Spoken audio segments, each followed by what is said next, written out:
Hey everyone, it's Corey Perlman. So nice to be with you today.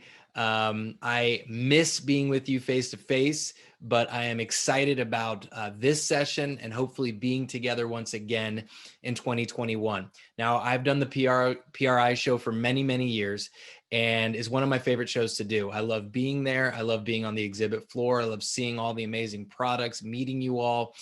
So I'm sad that we won't be together today, but I am excited that we have the opportunity to have this education series and to be able to put this together for you and get you ready to jump back in and have a triumphant comeback in 2021. So there's a few things I know for sure. 2021, 2020 has been a tough year. It's been a year of uncertainty. It's been a year of firsts for all of us.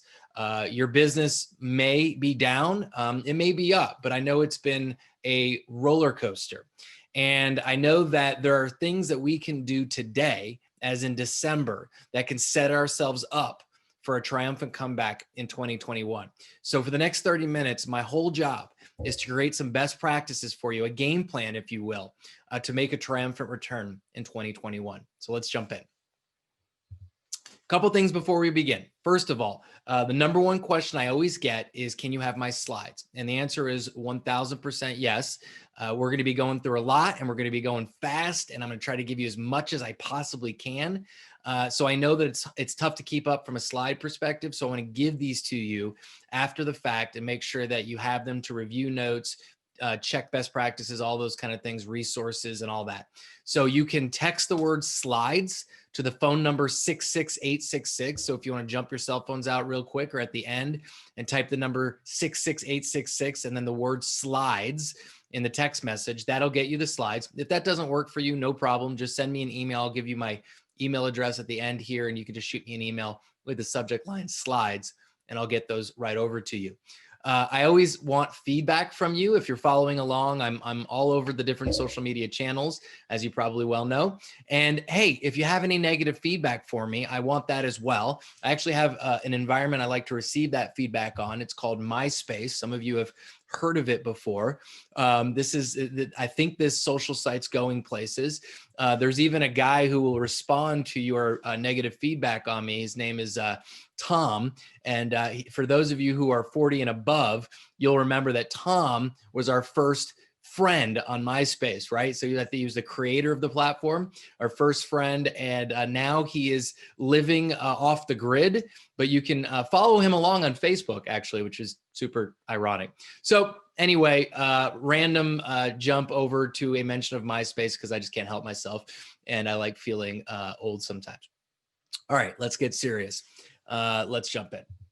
Okay, so the game plan for 2021, jumping in, making a triumphant comeback for our businesses and being ready for when things go back to normal and back to business.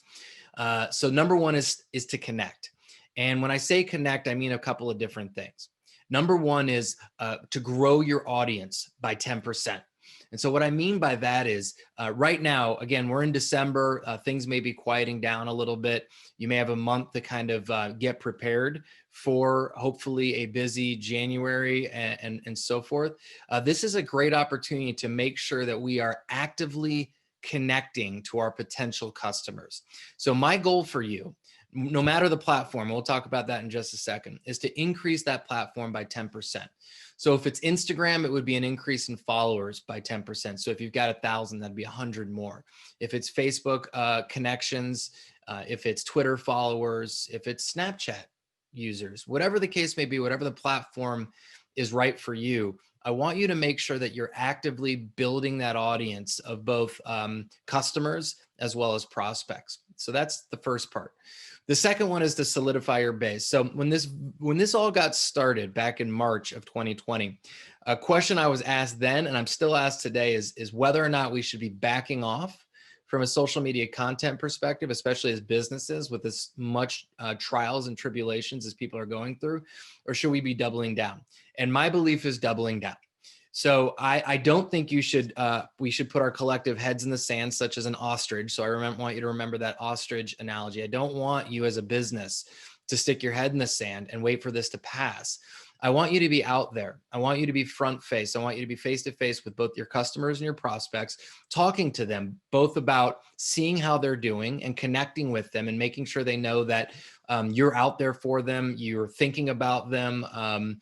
You are a small business like they are, and are hoping that everyone gets back and succeeds.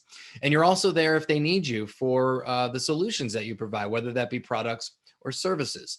So we need to make sure that we are doubling down on connection. The key here, though, is the fine line between feeling like a salesperson and feeling like someone who's truly trying to help or be a resource. So we want to try to move, if we're kind of on the pendulum of being very salesy in traditional times, to being more of a useful resource. And there's a fine line between that, but we just want to make sure that we're out there making sure that people feel like that we've got their best interests in mind. That doesn't mean that we can't sell, but our first initial connection with them needs to be to try to help or support. Hopefully that makes sense to you. And we'll talk a little bit more about that when we get into the content calendar in a few minutes. So another part of solidifying your base is one of the things I've been actively asking businesses to do is to check in with your customers. This is not a sales strategy. This is a pure connection strategy. This is a long-term play, not a short-term play. But one of the actions I want you to take is, have you reached out to your, say, top 50 customers, top 100 customers, your last 50 customers, for no other reason than just to check in with them? It's been a tough year. You may have not heard from them. These may be people that haven't bought from you in a long time, that used to buy from you all the time.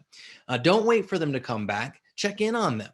I have a situation locally here where my accountant, I didn't hear from them at all during the PPP loan process and a lot of the different things when this first started. And I was intimidated and concerned and scared like everybody else was, and really could have used to hear from them. On the flip side, my banker, which is part of a very large bank, my small business branch banker here, called me up out of the blue and said, "Hey, Corey, just want to check on you, man. I know these are tough times. I just want to see if you need anything, if you need us to walk you through the PPP loan or anything else, you just let us know." And I was like, wow. And I still tell that story to this day. So point is, solidify your base, reach out to current customers and let them know that you're thinking about them and that you are all in this together. And re-engage. There's a great opportunity that we're all, I think, missing to some degree on the connection angle here, which is an opportunity to re-engage with I don't want to say dead customers, but customers that haven't bought in a long time. Dead would be a little mean, but you know what I mean. Customers that haven't bought from you in a long time. And this could be a few years, could be a couple months, but these are existing clients that haven't reached out in a long time, that you may have on an email list, that you may have in a database somewhere. And this is the opportunity to simply reach out and check in. And what I think will happen is you'll dust off some of these old leads or customers and re-engage them when they're ready to come back and get back to business as usual. So the three different areas: drive new traffic for new eyeballs by 10%. And I'm going to give you a couple of ways to do that in just a second. Solidify your base by just simply reaching out to active existing customers and checking in with them and making sure that they're doing okay. And then dusting off some old leads and old clients that haven't worked with you in a long time, and see if you can reignite those customers to doing business with you again. Okay, so I've talked about connection for a moment. I do want to just mention, this is something that if those of you have seen me before, you know that I'm a big on this, and I just want to reiterate the importance of prioritizing your platforms.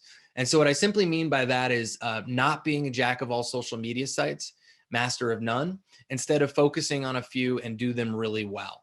So what I want you to do with that information is simply this: prioritize, probably 2, maybe 3 platforms on social media where the lion's share of your prospects and customers are spending time. And that really depends on their demographic. And I'll tell you very quickly, because we don't have a ton of time, but most of you probably already have an idea where they are, but I'll give you a quick sort of cheat sheet, if you will. If they're under the age of 26, then Snapchat and TikTok are definitely the platforms that you're going to need to be aware of and probably very active on. If they're in the 26 to 40 range, then Instagram then becomes a big behemoth in the social media space for sure. And then somewhere between 35 plus, Facebook then becomes also a huge priority for you. So essentially, if they're 30 and above, for you all in the performance race industry, I'm going to say Instagram/Facebook, along with Twitter a little bit, maybe as a third priority, are probably your top priorities, with Snapchat and TikTok starting to create some traction over the last few years. I know some of you are saying, hey, Corey, like a large part of our fan base is 23, 25. And so, yeah, you need to start kind of looking over your shoulder and saying, are these platforms going to make sense for us? But I guess my response back to you might be, over the last 6 months, who has bought from you? May not be necessarily who's engaged with your brand, but who has been your customer base. And my inkling says that may still trend a little bit older for a few more years to come. So under most circumstances, I'm all about Facebook, Instagram. In your circumstance, I still am, but I'm going to put Instagram and Snapchat and TikTok close behind, and for you to start looking at those over the next few years and watch your demographic. And if it starts to trend away from Facebook and onto these other platforms, then great, just be aware of that. Okay, so just something to keep in mind. But what I don't want you to do, most importantly, is to be on some of these platforms and not be actively engaged. So this is what I'm telling you all right now. I'm giving you permission.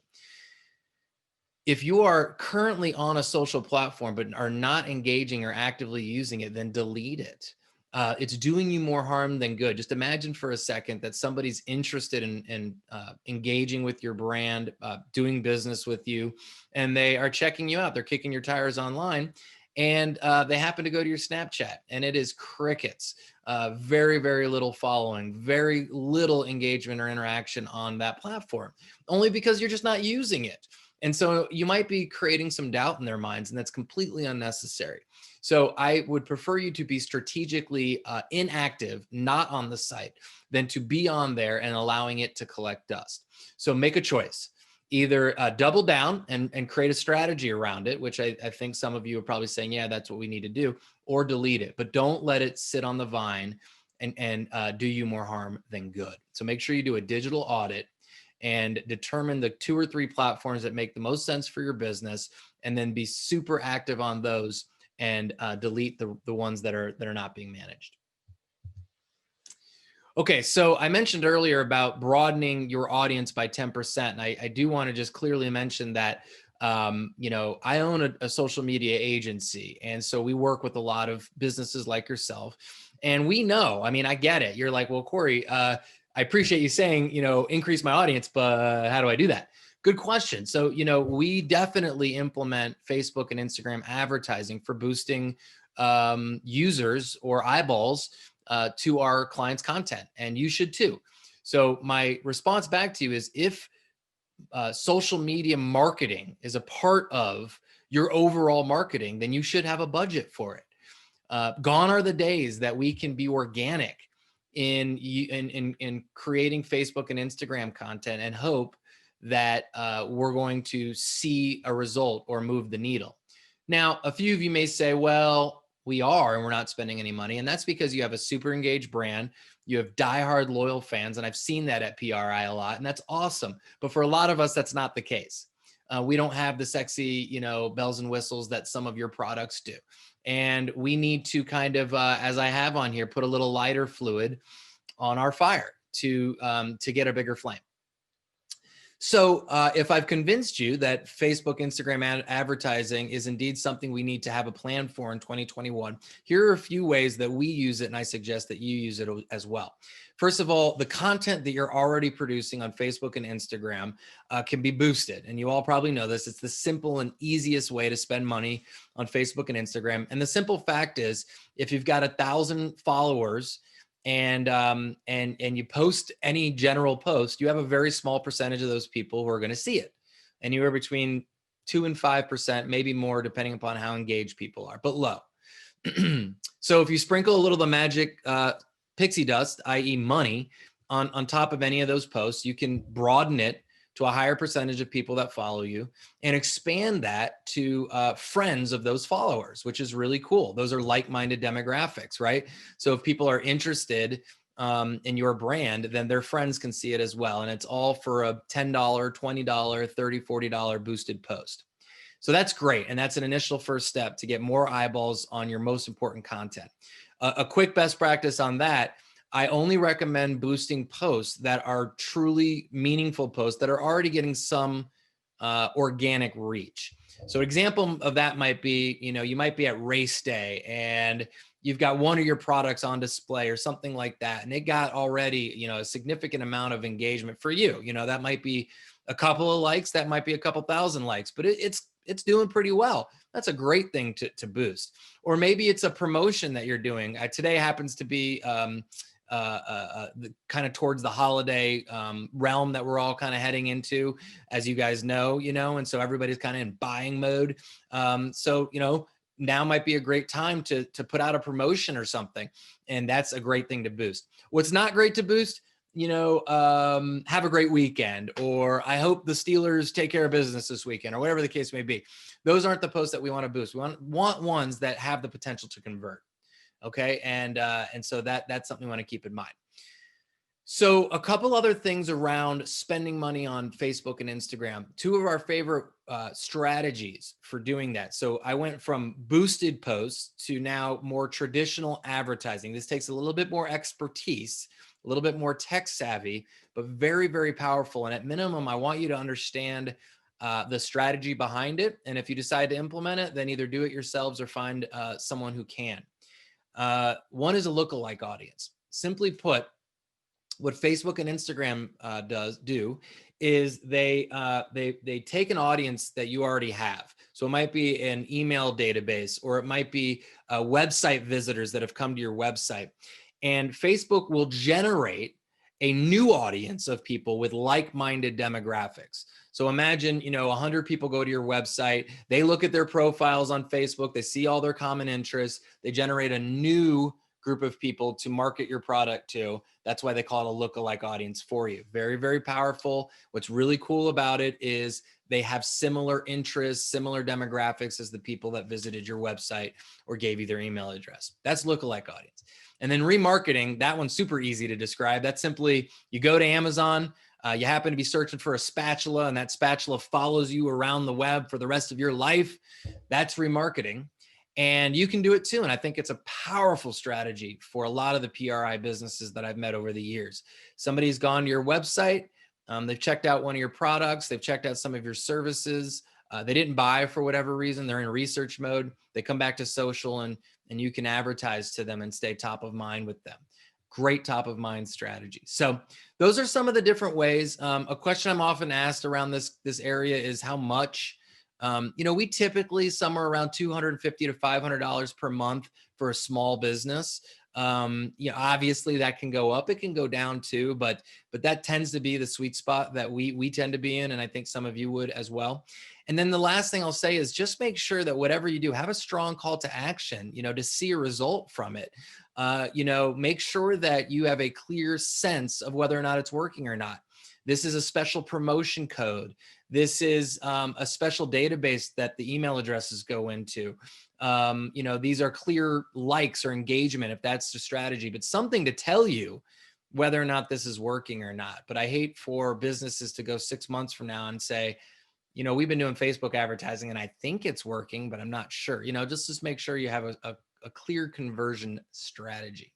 All right, so that's some nitty gritty on Facebook, Instagram advertising. I hope it was helpful. I will be interacting with you when this launches. So if you have any specific questions, feel free. And I'll also put my email address out in case you have any follow-up questions. Okay, so step number 2 is to convert. So I talked about connection. This one's about converting those connections. And so this is a big one that I think is a great opportunity for us to take the month of December, just as an example, or at least the next 4 weeks, and audit our brand. And what I mean by that is to go look at what other people are looking at when they're kicking our tires. So if somebody has stumbled upon your brand, and they may be potentially interested in doing business with you. Don't sabotage that sale by having something unfortunate be found online. And so what happens when I kick your tires? And I want you to try that. I want you to go to Google and search your brand.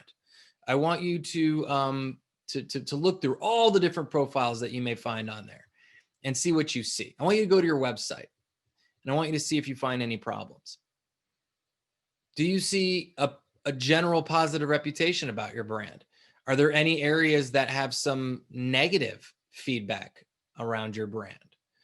When I go to your website, is it easy to navigate or is it frustrating, whether I'm on a big screen or I'm on a cell phone? But what you don't want to have happen is no matter where I go, you don't want doubt to creep in, because no one ever calls you up and says, hey, I just want to let you know, it's totally ready to work with you guys. And then I happened to go on your website, couldn't find your phone number, got busy, never called, and lost interest. You just don't hear from them. So let's just make it as easy as possible for people to buy from us. So let me give you a couple examples in here. Your website.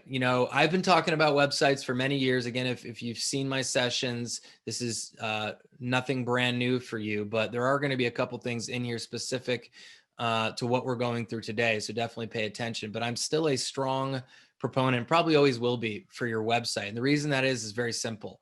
Websites are owned land. Everything else is rented land. What I mean by that is we own our website. We make the rules. Facebook, Instagram, Snapchat, TikTok, Twitter, they could change tomorrow. And you've seen them change. One's here today, the next one's gone tomorrow. I don't know what's going to happen in 4 or 5 years from now. I know your website will still exist as long as you're paying your bills. So the website's an important asset. We need to pay attention to it. We need to invest in it. So here are a couple of things that I want you to do around your website today in 2021 as we move forward. You have to make sure that it's fully mobile responsive. Okay. So meaning that no matter what device that you're on, iPad, cell phone, desktop, laptop, I don't care. Just make it just super easy. So what I would suggest that many of you do today is when we're done here, go visit your website with your phone and navigate the entire site from all the way from A to all the way to Z. And just make sure it's an easy experience. Can you call with one click? Can you type with one finger? Can you navigate just with your thumb? Or are you squeezing down? Or are you not seeing the right information because it changed location or it didn't quite match up? And so the stuff that was over on the right on the big site is now down below and it doesn't make sense anymore. So do a little test. You know your business better than anybody does, and make fixes if need be. Another thing that I did notice, I was checking out some of your sites before I jumped on here, is just make sure that you've got a 2021 website, and this one does. You guys, this was one of the ones that there's a really cool video that showed up right on their homepage. But what it says to me is, this is a 21st century 2021 website. It's not a 1999. It's not a 2006, not a 2013. If your website hasn't been modernized in the last 3 years, it's time for an update. Things change all the time and you got to stay up with the times. So 2021 will be a great time if you're going to do a little investing to invest in a new website if you haven't over the last few years. Okay. Find a modern template. Make sure that you're covering the entire screen. Things of that nature. Another thing that I want you to be super careful with today is making sure that you have updated critical info on your website. So when I go to your websites today, I want to make sure that you are telling me how to do business with you in today's times. That means a lot of different things to many of you. If you have a showroom or if you have a store that people come to, then that's all about social distancing and making sure that you are protecting us and your employees and how you're doing that. If you have different office hours due to COVID, then that needs to be clearly expressed, not just on your website, but on any asset that is online, your social sites and your directories. So if I go to Google your business and your hours are different on your Google My Business page than they are on your website, then that can frustrate a customer very quickly. So make sure your current updated info is correct on every platform that exists online. And last but not least, make sure you're conversion focused. So this was another one that I saw when I was playing around on a few of the websites on PRI website themselves, is be conversion focused. And what I simply mean by that is take any opportunity that you can to actively get my information, because that's the way to stay in touch with me. And that's where we're about to go into next. On the next step is, you don't want people to jump on your website and leave without giving you their information. So find a way. And I thought this was a pretty good one here. This is Rottler E-News. So I know, again, that in the PRI world, you have very motivated and engaged fans. So this is simply a way for people to get the latest news. And if that's enough, great. If not, offer different incentives for people information. It could be a discount. It could be a bonus. It could be a white paper of some kind. It could be a cool video. You guys play around with it, but find ways to get my information or get me to call you or interact with you in some way. But don't let me leave without me doing something that you want me to do. Okay, let's check in, keeping an eye on time. Next, I just want to talk about, for a brief moment, your online reputation. So I talked about your website and making sure that people have a good experience there. I also want people to have a good experience if they Google you and they check out some of your directories. So we'll spend about 2 or 3 minutes in this area. This is purely your online reputation and making sure that we protect it. So as you all know, being in any kind of local business, small business arena, you don't have to motivate people when they're unhappy to post about you, right? We all know this, and it's probably the same for you too. If we're unhappy about something, a lot of people are quick to become keyboard warriors and post their thoughts and information. So there's not a ton we can do about that, although we'll talk about a few things. But it is important to have a plan for if we have some unhappy responses on some of our different directories online. And then I also want you to prepare for the best. So I want you to have a plan for the worst and prepare for the best when it comes to your online reputation.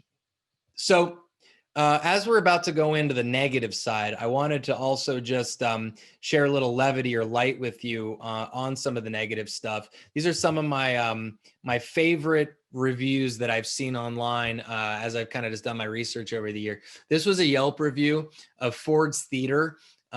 This was Abe L. said he was murdered here, would not recommend. So it has a great overall rating at Ford's Theater, but unfortunately this patron had a less than stellar experience there. So, I mean, Yelpers are by far the most creative reviewers in the world. So there you go, love them or hate them.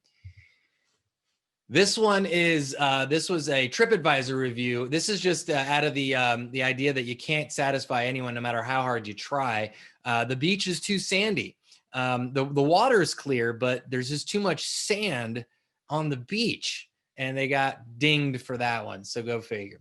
And then my personal favorite, as being an author of a few books, this is a 1-star review for Where is Baby's Belly Button? Do not buy this book because you can see the ending right on the cover. And so they got therefore dinged for a 1-star review. So even children's books are not immune to negative reviews. So hopefully you enjoyed that for a moment, but let's get serious. All right. Yes, you can see that right there. Okay. So if you should receive a negative review, what should you do? Well, first and foremost, yes, you should respond.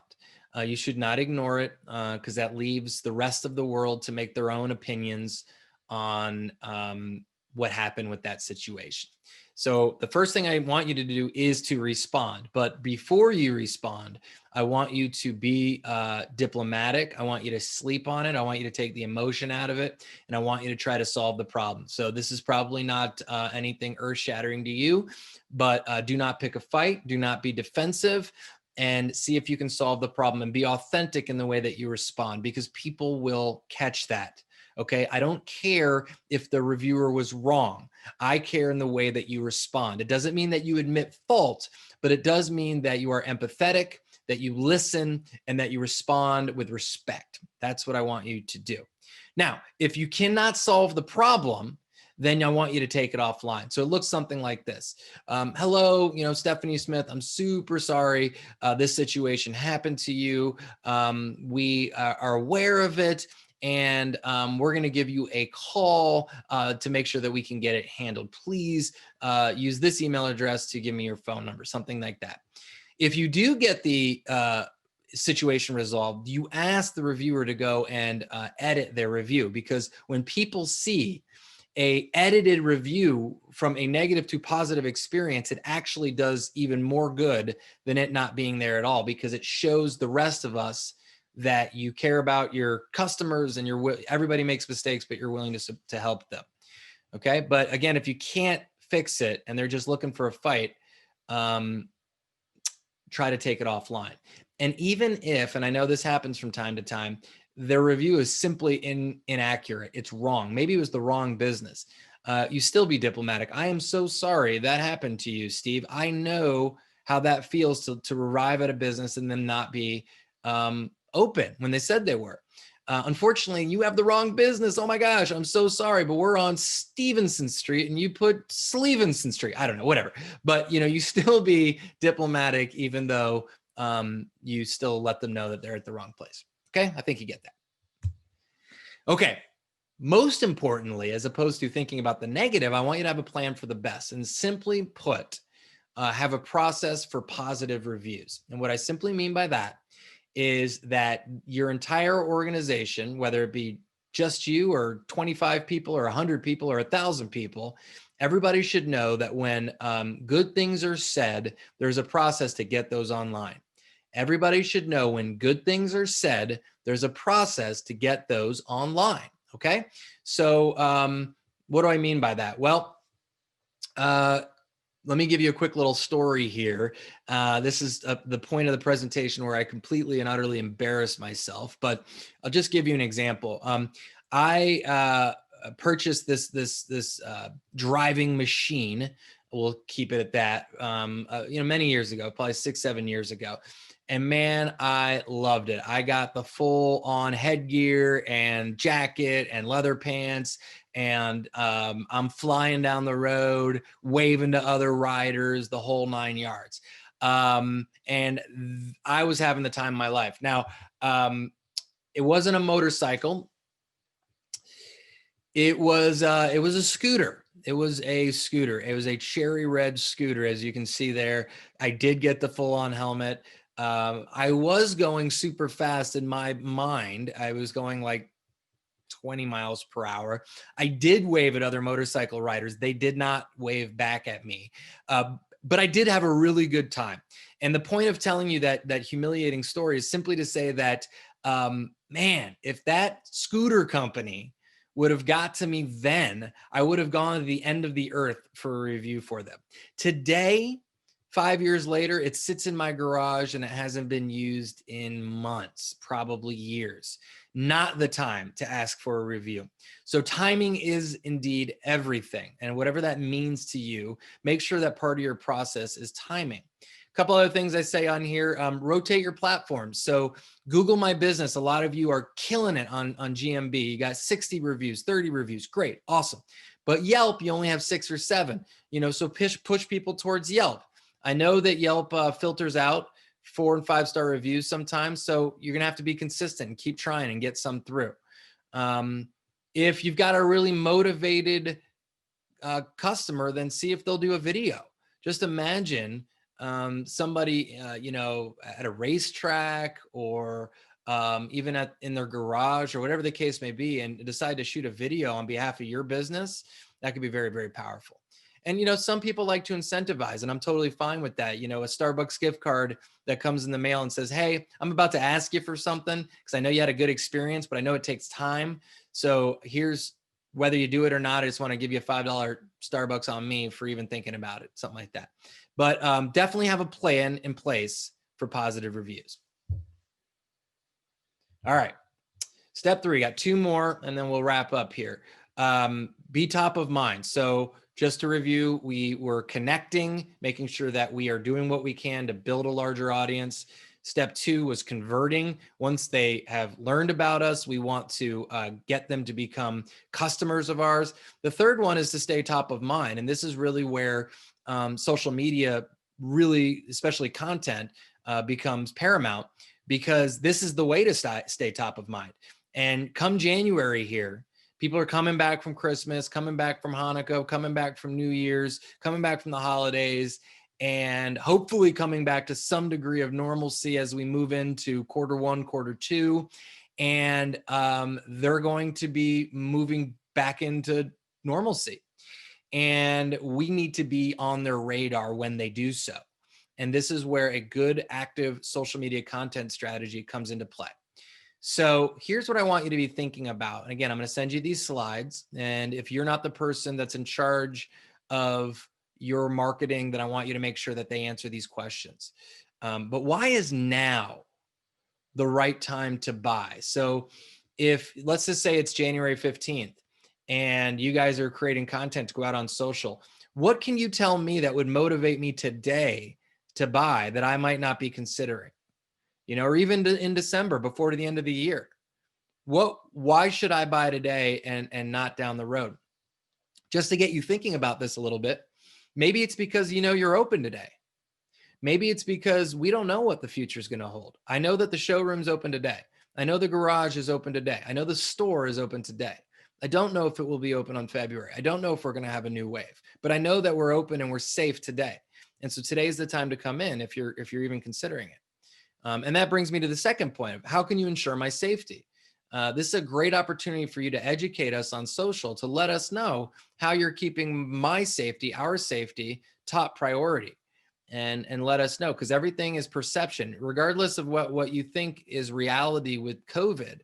If your common consumer is concerned, then they're not going to come in.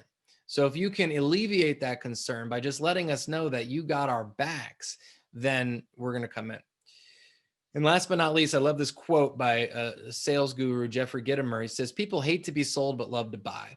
And I think that as we get back into some sort of normalcy into 2021, I think that's so true. And I think for what that means to you all and how that should land for you is, I've seen your raving fans. People love this as a career, as a hobby, as an interest, as a love, as a sport, so on and so forth, and remind them how passionate you are, how passionate they are. Show them through your social media how much they've missed, being a part of this experience and how they need to get back in. And however that lands with you, definitely show them. So a couple of best practices around content and how I think you can do some of the things I just shared. Go behind the scenes. So what I love when I've checked a lot of you out over the years, those that seem to be doing it really well, take us behind the curtain, take us into the garages again, or on race days, into the areas that we maybe normally can't get behind, and show us kind of a unique perspective that only you or your world get to see. So that's one thing, is to pull back the curtain and give us some behind the scenes of what's happening with your business. Facts tell, stories sell. So what I mean by that is a lot of us sometimes get into this habit of putting products out there and just showcasing stuff on social and kind of phoning it in. And that's not going to move the needle. We need to turn those into stories, and this might be your customers sharing their experience. Just to give you a quick example, this is a little bit in your industry, sort of, so bear with me, but we have a client that converts trucks into towing trucks. And if he just showed his product online, it would not do very well. But what he does such a good job of is sharing the story, the passion that not only he has about how they go into the quality of these conversions, but his customers in how they use these trucks now as tow trucks, how they make money for their family, how they support themselves and their family and their employees through these products. And it really just brings it to life. And hopefully that kind of gets you thinking about how you can do that for yourself. And when I say change the hero in the story, what I mean by that in that case is, instead of him being the hero, he makes his customers the hero. And you can do that too. So a great social media strategy is make your customers the hero of your social media story. And last but not least, don't tell me, show me. And I'd write that one down, especially in your industry. don't tell me, but show me through video, through images, but not through just static graphics all the time. And that's why video, I think, is such an important asset for those of you in the performance racing industry. Okay, a couple other things and then we'll wrap up. I know I'm probably going a little over time, so I apologize here, but hopefully you're getting some good stuff here, and we'll wrap up here in a minute or two. A big best practice around content is to have content categories and a calendar. And so again, in our agency, we try to do this for every client, but for each one of you, I'd love to see in 2021, you be organized enough on your digital marketing to have categories of content that you make sure you fill all those buckets, and some sort of monthly calendar so that you know what needs to be promoted or communicated on. So this is just a random idea, take it as you would, but Monday might be Motor Monday, and that just might be anything you can think of, whether it be a video or a tip or something that makes sense for you for Monday. Tuesday may be Testimonial Tuesday. So that's all about sharing, as I mentioned, the story of someone else utilizing your product or service. Wednesday is WTF Wednesday. That does not mean what you think it means. It means what to film. So, a big takeaway that I want you to take around, an action I want you to take around content, is to have some sort of episodic video. Okay, so 2021, really 2020, but definitely 2021 was the year of video. And all the social sites are moving more and more and more toward video as their primary content medium. So if you're not already doing it, some sort of consistent video strategy that you can build an episode on each week or each month, that you can build an audience on, that you can get followers on, engagement, and hopefully conversions, I think would be hugely valuable for you. Thursday could be Test Track Thursday, and Friday or Saturday could be Race Day Saturday. So these are just suggestions, thoughts that you can play around with. But what it does for everybody within your business is it tells us what we're doing on any particular day. We all know that Saturday is Race Day Saturday. So this may be a great opportunity for somebody to have Instagram going. And so the whole team knows this. So if somebody's got an interview with Marcus Smith, a race driver or something like that, they can say, hey, Marcy, I've got, something for Race Day Saturday if you need it. So we're all kind of working together to create this content strategy instead of everybody working in different sides.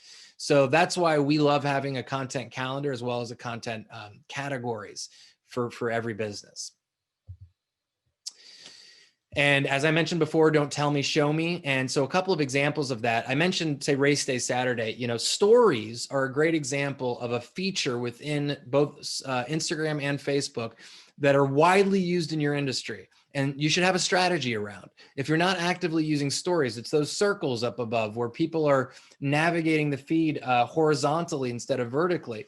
And for those of you 40 and above, you may not understand what I'm saying. A lot of us just simply use the news feed like this, but there's a whole generation out there that only goes through their news feed in a horizontal way. So we're missing a complete audience without using stories.